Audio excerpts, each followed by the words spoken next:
जनवरी को बार बार कहा कि उन्होंने उनको जान से मारने की धमकी दी। मैंने डीएम महोदय मिर्ज़ापुर को एप्लीकेशन दिया, थाने में भी एप्लीकेशन दिया। थाने से एक बार पुलिस गई, उन्होंने पता नहीं क्या किया, मुझे नहीं मालूम, उन्होंने अपना पुलिस को वापस कर दिया और कहते हैं जो करते बने कर लीजिए। बराबर यही करते रहे। फिर बोले कि फ्लैट मेंटेनेंस का बिजली और नल जो टूटे हैं उसका मुझे 1,21,000 का बिल दिया। कहे कि ये हमको दे दीजिए तो मैं आपका मकान खाली कर दूँगा। मैं संध्या गुप्ता DLW से, ट्रेनिंग सेंटर से, और मेरे पिताजी श्री राधेश्याम गुप्ता, पत्नी श्री शैल कुमारी गुप्ता, मैं उनकी बेटी हूँ राधेश्याम गुप्ता की। श्री चंद्रभूषण उपाध्याय मिर्ज़ापुर में बबुआ के पोखरा पे किराए के मकान में लगभग 2.5-3 साल से रहते हैं। और उन्होंने मेरे पिताजी का मकान कब्जा कर लिया है और जब हम लोग बोलते हैं तो वो जान से मारने की धमकी देते हैं और कहते हैं कि हम आप लोगों को जान से मार देंगे। इन लोग इतने डर के मारे हमारे पास रह रहे हैं। नीरो और हाई BP के पेशेंट हैं। हर समय हम लोग दहशत में रहते हैं। हम मोदी जी और योगी जी से संसदीय इलाके से हैं, उनसे मेरा विनम्र निवेदन है कि कृपया आप हम लोग के मतलब सुरक्षा के हेतु और मेरा मकान खाली कराने की व्यवस्था करें। कृपया हम लोग पे ऐसी दुर्घटना कभी भी घटित हो सकती है कि जिस तरह से हम लोग का जीना हराम हो चुका है। कहाँ का मामला है? ये मिर्ज़ापुर पुलिस लाइन बबुआ का पोखरा। ये लगभग 2.5-3 साल से ये रह रहे हैं। क्या एग्रीमेंट है? उनका एग्रीमेंट 11 महीने का है। 10,000 रुपये पे रहते थे, वो किराया नहीं देते थे और उनके ऊपर काफ़ी मुकदमे चल रहे हैं और उन्होंने जाली हस्ताक्षर करके हर चीज़ पे वो पुटअप कर देते हैं कहीं भी। अब क्या हो रहा है? अब वो हम लोग का मकान पूरा, हम लोग अपने मकान में भी नहीं जा पा रहे हैं। पूरा बिल्डिंग पे, अपनी बाउंड्री पे उन्होंने गेट पे ताला लगा लिया है और ऊपर सामान रखा हुआ था और मैंने उसके पहले उन्होंने मेरा गेट का चैनल तोड़ दिया। मैंने पूछा तो उन्होंने काफ़ी मारने की धमकी देने लगे, उनका बेटा, उनकी मिसेज, और उन्होंने कहे जो करते बने कर ले, तो पुलिस मेरी क्या बिगाड़ लेगी। वो लगभग 2.5-3 साल से वो रह रहे हैं। ये हमको धीरे धीरे आभास होने लगा। उन जब किराया नहीं दे रहे थे तो मैंने उनसे 26 जनवरी को मैंने उनसे कहा, पिताजी को हम लोग गए थे, उन्होंने हमको जान से मारने की धमकी दी। मैं डीएम महोदय को भी मैंने लेटर दिया, या वहाँ पे थाने में भी दिया। उस पर 1-2 बार पुलिस गई, उसके बाद उन्होंने हमको जान से मारने की बराबर धमकी देते रहे। वो कुछ भी नहीं कर सकते हैं। वो गांधी विद्यालय, उनका कोई काम नहीं है।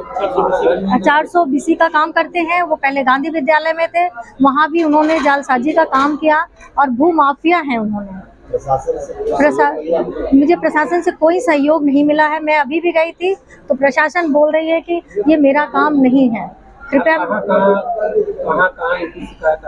मैंने थाने में भी किया, डीएम के यहाँ भी दिया, डीएम के पास एप्लीकेशन है। थाने में मैंने कप्तान साहब के यहाँ भी गए थे। अभी मैं जस्ट गई थी, शनिवार को भी मैं वहाँ पे गई थी। मेरा अभी कहीं भी न्याय नहीं है। मोदी जी और योगी जी से मेरा विनम्र निवेदन है कि कृपया हम लोग को जान से मारने की धमकी के सुरक्षा हेतु व्यवस्था की जाए और मेरा मकान खाली कराया जाए जल्द से जल्द। या तो हम लोग अपने आप आत्महत्या योगी जी या मोदी जी के उस पे करें, या तो खुद जान से वो खुद ही गोली मार दे। किसी के घर में आप घुस के गुंडागर्दी करते हैं। अभी गुंडागर्दी खत्म नहीं हुआ। योगी जी सर कहते हैं कि हम बुलडोजर चलवा देंगे, हैं गुंडागर्दी नहीं होने देंगे, लेकिन गुंडागर्दी यहाँ अभी भी चल रही है। हम लोग न्याय की मांग कर रहे हैं। कृपया आप लोग हम लोग को व्यवस्था की जाए, प्रशासन और हर चीज से। न्यायालय का नहीं कह रहे हैं कि पुलिस लोग करेंगे, पुलिस कह रहे हैं वो करेंगे। अभी तक हम लोग का कहीं भी सुनवाई नहीं हुई है। एक 78 साल के बीमार आदमी को हम लेके बराबर सब जगह दौड़ रहे हैं और कभी भी हम लोग को सुनवाई कहीं भी नहीं हुई। धन्यवाद, धन्यवाद। क्या मामला है इसको लेकर आप जो आज ये 2.5-3 साल से इनके मकान में रह रहे हैं। जब इनको शंका हुआ कि ये गुंडा किस्म के हैं तो ये लगभग साल भर से ये कह रही हैं कि मकान हमारा खाली कर दीजिए। और ये महीने में 1 बार 2 बार अपने ऊपर वाले मकान पे, क्योंकि उनको 4 क्वार्टर नीचे का दिया गया है और ऊपर वाला 4 क्वार्टर इनके कब्जे में रहता है। इनका भाई भी रहता है, ये भी जाती है, आती है। पूरा सामान वहाँ पर पूरा पड़ा हुआ है।